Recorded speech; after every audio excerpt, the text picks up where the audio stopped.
لیکن وہ گوشت جو حلال نہ کیا گیا ہو، جو اللہ کے نام پر ذبح نہ کیا گیا ہو، اس کو کھانا حرام ہے، حرام۔ بچیں۔ بہت سے لوگ کیا کرتے ہیں کہ اس کو یقین نہیں ہے کہ یہ جو مرغے کا گوشت ہے، یہ جو چکن مٹن ہے، یہ بکرے کا گوشت ہے، اگر آپ کو یقین نہیں ہے کہ یہ حلال کیا ہوا ہے کہ نہیں ہے تو پھر آپ نہیں کھائیں۔ اور بہت سے مسلمان تو ایسے ہیں، اللہ تعالیٰ ان کو عقل سلیم عطا فرمائے، میرا مولا انہیں ہدایت نصیب فرمائے، انہیں پتہ ہوتا ہے یہ جھٹکے کا ہے، پھر بھی کھاتے ہیں، حلال نہیں ہے پھر بھی کھاتے ہیں۔ جیسا بہت سی شادیوں میں غیر مسلموں کے ہاں شادی ہوتی ہے، غیروں کے ہاں شادی ہوتی ہے، ان کے ہاں جو چکن چل رہا ہوتا ہے، چکن کے آئٹم ہو رہے ہوتے ہیں، ہمارے بہت سے مسلمان ایسے ہوتے ہیں، ان کی دعوتیں کی جاتی ہیں، کیونکہ بہت سو کی دوستی ایک دوسرے سے ہے، دعوتوں میں جاتے ہیں تو وہ مار دیتے ہیں، خوب اڑا رہے ہوتے ہیں، کیوں کھا رہے ہو؟ کہہ رہے میاں چلتا سب چلتا نہیں ہے، یہ نہیں چلے گا۔ کان کھول کے سنیں، غیروں کی شادیوں میں پہلے تو جانے سے گریز کریں، نہ جائیں۔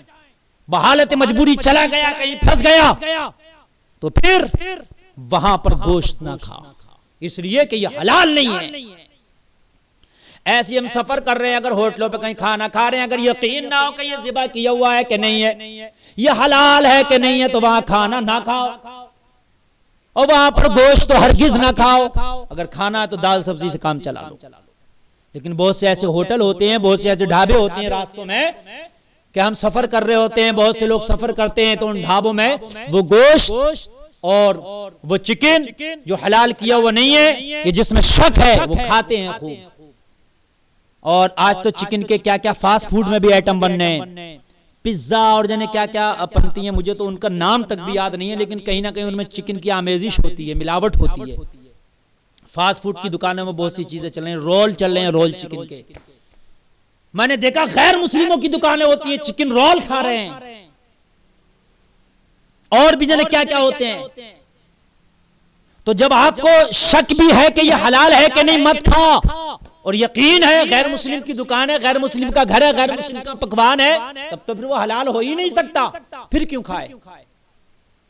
تو وہاں پر ہرگز ہرگز نہ کھائیں، اس لیے کہ جو آپ نے اللہ کے نام پہ جو ذبح نہیں ہوا، جو حرام کا ہے، جو صحیح طریقے سے حلال نہیں کیا گیا، شریعت کے طریقے پر حلال نہیں کیا گیا، اگر تو نے وہ لقمہ کھا لیا، وہ گوشت کھا لیا، تو وہ حرام ہے، وہ تیرے پیٹ کے اندر جائے گا، اس سے خون بنے گا، تو خون بنے گا، وہ خون بھی حرام کا ہوگا، تیری باڈی کے اندر خون جائے گا، تو وہ خون پھر تجھے عبادت کرنے کی اجازت نہیں دے گا، پھر تجھے نمازوں میں مزہ نہیں آئے گا، پھر قرآن کی تلاوت میں مزہ نہیں آئے گا، پھر شریعت پر عمل کرنے میں مزہ نہیں آئے گا۔ آج بہت سے لوگ شکایت کرتے ہیں، مولانا ہم نماز پڑھتے ہیں، نماز میں ہمارا دل نہیں لگتا، مولانا ہم نماز پڑھتے ہیں، ہمارا ذہن بھٹکتا رہتا، ہمارا نماز پڑھنے دل نہیں کرتا۔ تو ذرا اپنی زندگی کا محاسبہ کر، اپنی روزی کا محاسبہ کر، کہیں حرام تو نے نہیں کھایا ہے؟ اگر حرام کا لقمہ کھایا ہوگا تو حرام کا خون باڈی کے اندر بنا ہوگا، حرام کا خون جب تک باڈی کے اندر رہے گا، اچھے کام میں مزہ نہیں آئے گا، نماز میں دل نہیں لگے گا، قرآن کی تلاوت میں دل نہیں لگے گا، حرام کاموں میں دل لگے گا، فلمیں دیکھنے میں مزہ آئے گا، حرام کاریاں کرنے میں مزہ آئے گا، اس لیے کہ حرام کا خون ہے، حرام کرنے میں اچھا لگے گا، اگر حلال کا خون ہوگا تو اچھے کام کرنے میں مزہ آئے گا۔ اس لیے خون اچھا ہونا بہت ضروری ہے، اگر باڈی کے اندر حلال کا خون ہے تو پھر اچھے کاموں میں مزہ آئے گا۔ یہ لوگوں جنہیں نمازوں میں مزہ نہیں آ رہا، نماز میں دل نہیں لگتا، اچھے کام کرنے دل نہیں لگتا، اپنے کھانے کا، اپنی روزی کا، اپنی آمد کا، اپنی انکم کا، اپنے بزنس کا محاسبہ کرو کہ کہیں حرام تو نہیں آ رہا اس میں، کہیں میں حرام تو نہیں کھا رہے ہیں، کیونکہ جیسا کھائیں گے ویسے ہی تو خون بنے گا نا۔ اگر حرام کھائیں گے تو حرام کا خون بنے گا، حلال کھائیں گے تو حلال خون بنے گا، حلال خون بنے گا تو اچھے کام کرنے میں مزہ آئے گا، حرام خون بنے گا تو برے کام کرنے میں مزہ آئے گا۔ اس لیے ہوتا ہے کہ ایک آدمی بہت ہی زیادہ گناہ کرتا، حرام کے کام کرتا، لیکن اب اسے حرام کے کام کرنے میں برا نہیں لگتا، اس لیے کہ اس کی باڈی کے اندر حرام کھا کھا کے خون ہی ایسا پیدا ہو گیا کہ اب وہ حرام کام بھی کرتا تو نارملی کرتا، اسے برا نہیں لگتا۔ اللہ اکبر۔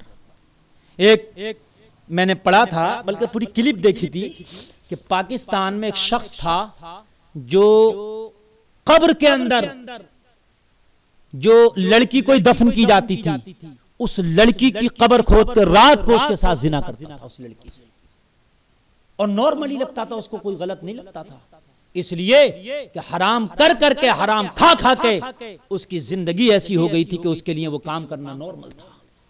جب دفن کرنے لاتے شاید وہ قبرستان کا جو دیکھ بھال کرنے والا ہوتا نا وہ وہی تھا، اسی کے لیے اس کو رکھا گیا تھا. وہ دیکھتا کہ لڑکی کی میت ہے کہ لڑکے کی، اگر اس کو پتہ چلتا یہ لڑکی کی میت ہے دفن کر دیا جاتا تو رات کو، ابھی بھی نیٹ پہ ہوگی، یوٹیوب پہ آپ سرچ کر کے دیکھ سکتے ہیں، شاید وہ ہوگی ویڈیو. تو رات کو اس کی قبر کھولتا اور قبر کھولنے کے بعد قبر میں داخل ہوتا یا قبر سے نکالتا، اس کے ساتھ زنا کرتا. اللہ مردے کے ساتھ. جبکہ رات کو قبرستان میں عام آدمی کو جاتے وہ دہشت لگے گی، پھر قبر کھولنے میں تو کتنی دہشت لگے گی. آپ کسی عام آدمی سے کہو میں تجھے 10,000 روپے دوں گا، جا رات کو قبر کھول کے اور مردے کے ساتھ لیٹ جانا، تو اگر 50,000 بھی دو گے نا تو لیٹنے کو تیار نہیں ہوگا. وہ قبر کھود کر تختے مٹی ہٹا کر لیٹتا ہی تب کہ زنا کرتا تھا اس مردہ لڑکی کے ساتھ. اور ایک نئی زندگی میں بہت سے زنا کیے اس نے.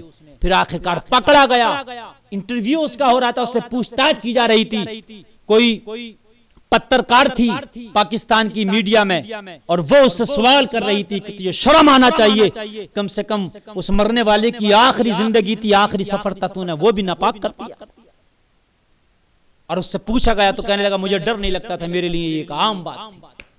جب ہم حرام کھاتے ہیں نا تو پھر کتنا بھی برا کام ہو لوگوں ہمیں برا نہیں لگتا. اگر برائی سے بچنا چاہتے ہو تو سب سے پہلے حرام کا دروازہ بند کرو، انشاءاللہ برائی سے آپ بچ جاؤ. لیکن آپ نے حرام کھانا بند نہیں کیا تو دنیا کا کوئی بھی مولوی آپ کو نہیں سمجھا سکتا. کتنے بھی بڑے ولی کے مزار پر چلے جاؤ آپ کو نصیحت نہیں مل سکتی. آپ برائی سے نہیں بچ سکتے اس لیے کہ باڈی کے اندر حرام کا خون لے کے گھوم رہے ہو. جب حرام کا خون لے کے آپ گھوم رہے ہو تو پھر آپ کو جو ہے نہیں بچ سکتے برائی سے. آپ اپنی موٹر سائیکل کے اندر گندا تیل ڈال دو، پھر کہ میری موٹر سائیکل دھواں دے رہی ہے تو تیل پہلے گندا تو نے ڈالا اسے نکال، اچھا تیل ڈال تب دھواں ختم ہوگا. ایسے ہی برائی کوئی مولوی ختم نہیں کرے گا. مولوی بتا سکتا ہے، کوئی بزرگ تو جب بتا سکتا ہے سمجھا سکتا ہے، لیکن جب تک باڈی کے اندر حرام کا خون رہے گا، جب تک گناہوں سے باز نہیں آؤ گے. چاہتے ہو کہ ہم گناہوں سے باز آئیں، برے کاموں سے باز آئیں، تو پھر حرام نہ کھاؤ. وہ چاہے حرام گوشت کی شکل میں ہو، غیر حلال کی شکل میں ہو، یا روزی تیری حرام ہو یا تیری کمائی حرام کی ہو، کسی بھی طریقے سے ہو، حرام کا لقمہ نہ خود کھا نہ اپنی نسلوں کو کھلا.